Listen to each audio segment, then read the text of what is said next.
മഹാനായ ഖലീൽ ജിബ്രാൻ ഇന്നത്തെ അവസ്ഥയുടെ വിലയിരുത്തലായി ഒരു കഥ പറയുന്നുണ്ട്. സൗന്ദര്യവും വൈരൂപ്യവും കടൽ തീരത്തുകൂടെ നടന്നു പോകുമ്പോൾ രണ്ടു പേർക്കും കടൽ സ്നാനത്തിന് ഒരാഗ്രഹം.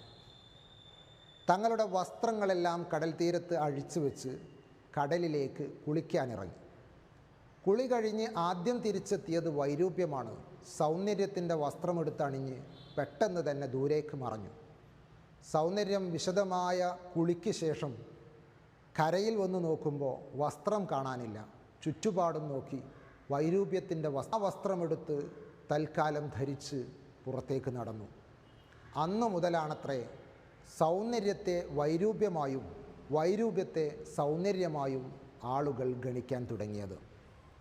എത്ര അർത്ഥവത്താണ് ഈ കഥ! കാലങ്ങൾക്ക് മുമ്പ് പറഞ്ഞു വെച്ചതാണെങ്കിലും ഇന്നും അത് നമ്മുടെ കൺമുന്നിൽ പുലർന്നുകൊണ്ടിരിക്കുന്നു. ഒരു മനുഷ്യൻ എത്ര കണ്ട് നന്നായി വൃത്തിയായി വസ്ത്രം ധരിക്കുന്നുണ്ടോ അതിനനുസരിച്ച് അവൻ്റെ സൗന്ദര്യം കൂടും.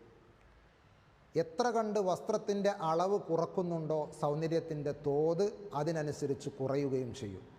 ആണായാലും പെണ്ണായാലും, പ്രത്യേകിച്ച് സ്ത്രീകളുടെ.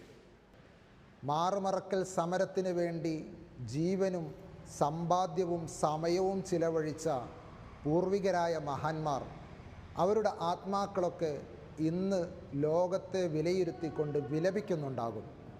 എന്തിനു വേണ്ടിയാണ് എൻ്റെ ജീവൻ ചിലവാക്കിയത്, എന്തിനു വേണ്ടിയാണ് എൻ്റെ സമയം പാഴാക്കിയത് എന്ന്. My body is my choice എന്ന് പറഞ്ഞ് ഇഷ്ടമുള്ളത് ധരിക്കുകയും ധരിക്കാതിരിക്കുകയും ചെയ്യുന്നത് ഓരോരുത്തരുടെയും ഇഷ്ടമാണ്.